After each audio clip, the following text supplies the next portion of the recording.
This car is so nice. By the way, can you see this? You see that seat moving? Yeah, electric seats. Isn't that crazy? And that even goes up too.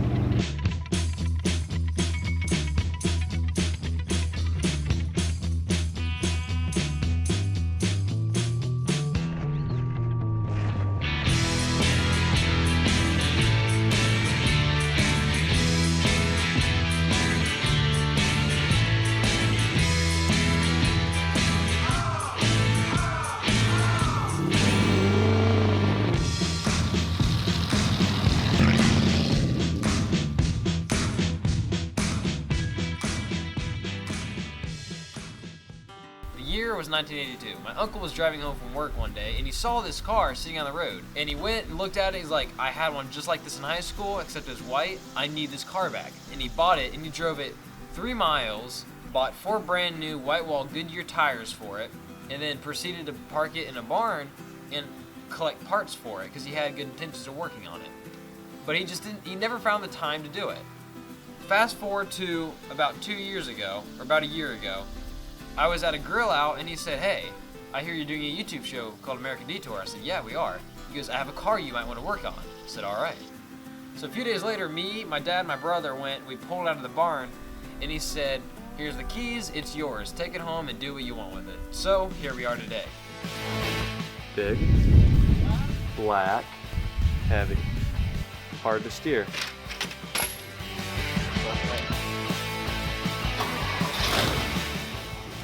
So it's American Detour tradition to list out everything we've done to the car on some kind of body paint. This being the original door for my truck. Alright, so we've put on new plugs, fixed radiator, new fuel pump, rebuilt carburetor.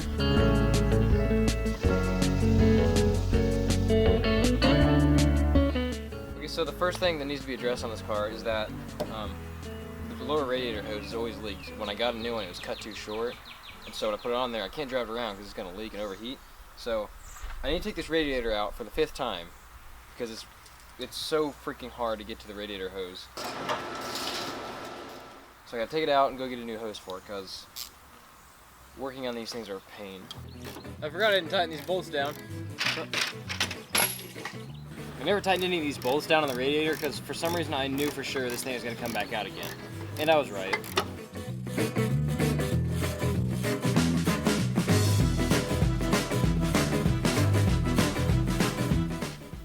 We'll be complete sellouts to Arizona, not gonna lie.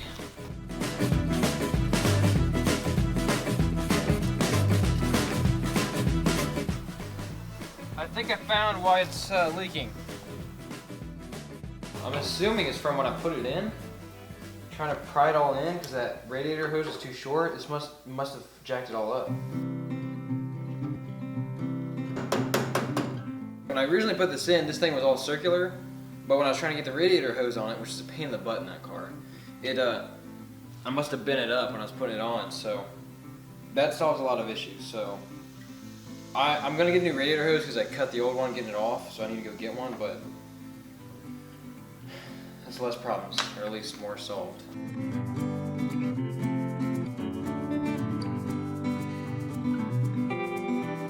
I am happy to say the bottom radiator hose is finally on the car after 8 months of fighting with it.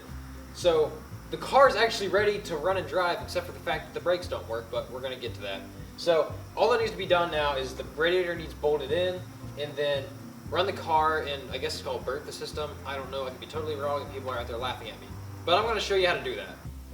So when people say they're like, oh, old cars are so much easier to work on, they're just, you know, everything's right in front of you, you can get to it and tear it apart. That's true until you work on this car. So the last time you saw the car in American Detour, we started the car for the very first time.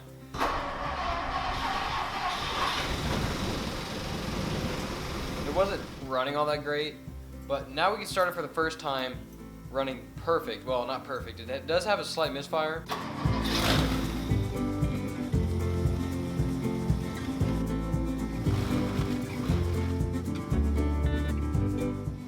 So the coolant hasn't started circulating yet because it hasn't gotten warm enough for the thermostat to open up. But once it does, then the system will start to get air out of it. So we're just waiting for it to open.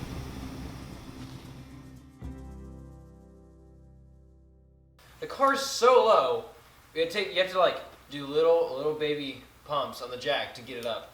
But we need to finish putting the rear brakes on, so we at least have e-brakes when I back it out of the barn and whatnot. And then after that, then we're gonna get the master cylinder and figure out that situation. But right now, I just need to finish up the brakes and then make them work. I want to know how many other people my age actually know what a thinner skirt even is. I'm gonna guess less than 10. That's how you do it.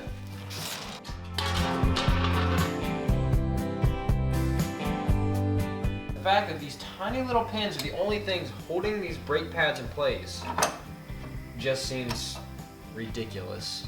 Okay, now I gotta test fit the brake drum and then adjust it to where it's supposed to be. That's really loose, so we're gonna tighten it up.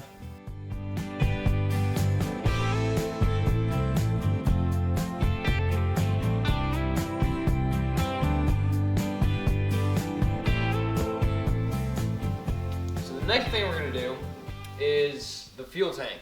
So it needs cleaned out, and we need hoses, we need new rubber line, and then after the tank's cleaned out, we're gonna put fresh gas in it. So that's next.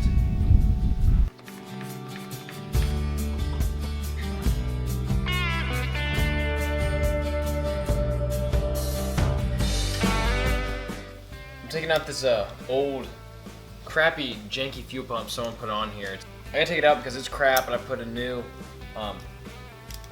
mechanical one that's driven off the engine.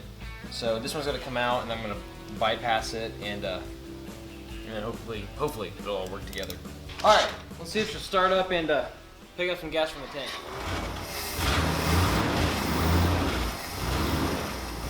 It's pretty nasty looking.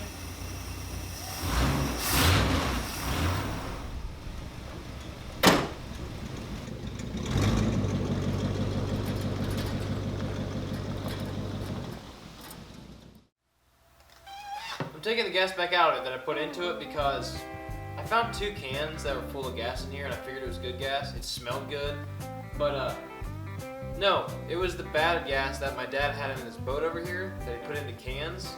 So I put even more gas into the car, and that's why it's been running really rough for like the past week or so, and I never understood why, but now I do.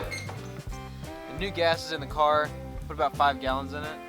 So hopefully that's enough for it to run and clean out all that horrible gas that's running through it. I feel so bad about doing that. I'm just watching for the fuel filter to see if it turns clear. Right now it's like a black-brown color.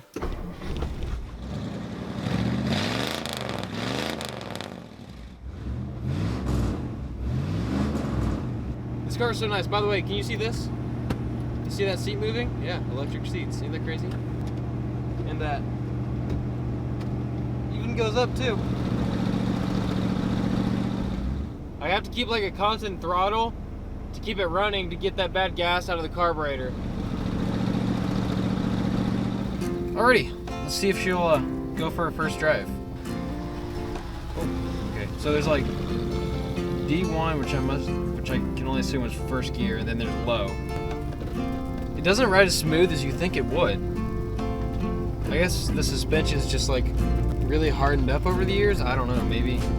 It runs smooth, the speedometer's working, everything is working, everything. Not the clock though. The radio works, everything. This is crazy.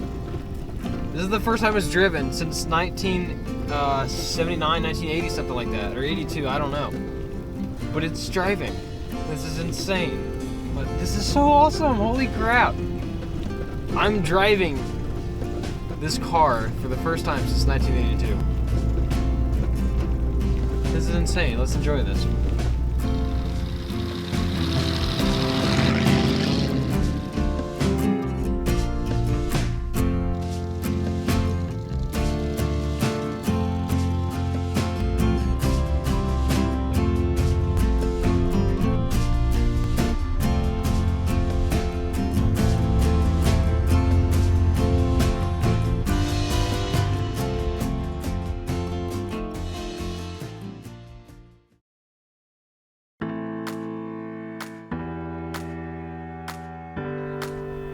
19.6 repeating feet long of a Ford Lincoln from here.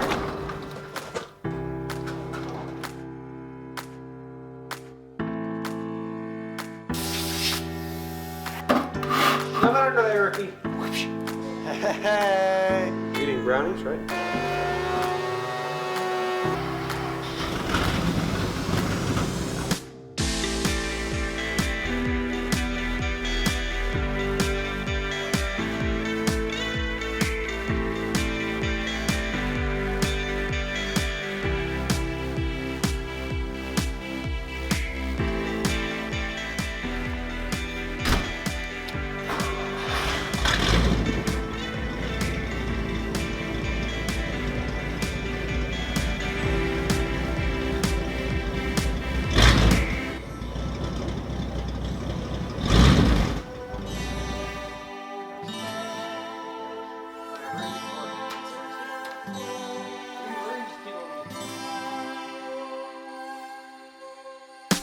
As I stand here, we've had this car for about an entire year, and we got it last year about this exact same time. And in that time, we've made a car that sat since 1981, I think, 81 or 82. We've made it run, we've made it drive, we've made it stop with the e-brakes. Still haven't got a master cylinder, working that out. Anyway, we've made it do all those things, and it sat since 1981. And this car is super rare. Super rare. I've never seen another one. What is that? What is that over there, you know, laid on the ground with 20-inch steel wheels? That's what I want. I want people to go, oh, I've never seen anything like that before. Exactly.